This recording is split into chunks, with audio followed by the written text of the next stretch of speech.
మరికొంతమంది యువత అంటే ఒక సాధారణమైన మధ్యతరగతి కుటుంబంలోకి వెళ్ళి సరే ఏమీ లేక కాదు నాది నాకు తిని నాది నాకు ఉండే సెల్ఫ్ సఫిషియెంట్ ఉన్న ఒక ఫ్యామిలీలోకి వెళ్ళి పొలిటికల్ బ్యాక్గ్రౌండ్ లేకుండా చిన్నతనంలో మా తండ్రిని నేను కోల్పోయినా ఒక సింగిల్ పేరెంట్ నన్ను పెంచి మా మదర్ నన్ను పెంచి ఈ రోజు ఈ స్థాయికి ఎందుకంటే పెంచినప్పుడు ఏంటంటే వద్దు పాలిటిక్స్ లో పోతే లైఫ్ స్పాయిల్ అవుతుంది వాళ్ళ కొడుకు జీవితాన్ని ఖరాబ్ చేస్తుంది తల్లి అని అనేక మాటలు మా తల్లిని అంటున్నప్పుడు నేను విన్నా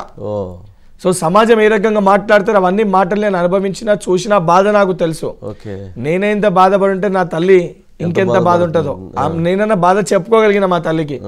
మా తల్లి ఆ బాధ నాకు చెప్తే నన్ను ప్రోత్సహించినట్టు కాదని చెప్పి ఆ బాధను మొత్తం తన గుండెల్లోనే పెట్టుకుంది సో రేపొద్దున మరికొంతమంది యువతకి అంటే ఇటువంటి ఒక యువతని రాజకీయాల్లోకి బల్మురి వెంకట్ తీసుకొని వస్తాడు వాళ్ళని ప్రోత్సహిస్తాడు బల్మురి వెంకట్ ఎప్పుడు కూడా ఒక రాజకీయ నాయకుని లెక్క కాకుండా ఒక విద్యార్థి నాయకుని లెక్కను ఇంకొక 10 సంవత్సరాలు మరికొంతమంది విద్యార్థి నాయకులను తయారు చేస్తారనే ఉద్దేశంతో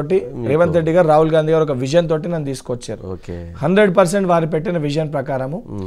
రేపొద్దున ఏదైతే లోకల్ బాడీస్ కానీ కార్పొరేషన్ ఎలక్షన్స్ కానీ కార్పొరేటర్ కానీ లేకపోతే నామినేటెడ్ పదవులలో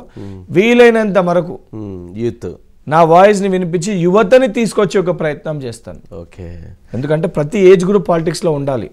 ఇప్పుడు 18 సంవత్సరాలకి సమస్య ఉందని అంటే 40 ఏళ్ళకి అది అర్థం కాదు ఏజ్ గ్యాప్ సో 18 years కూడా డెసిషన్ మేకింగ్ దాంట్లో ఉండాలి ఉన్నప్పుడే వాన్ ప్రాబ్లం ఏంది వీనికి అర్థమవుతుంది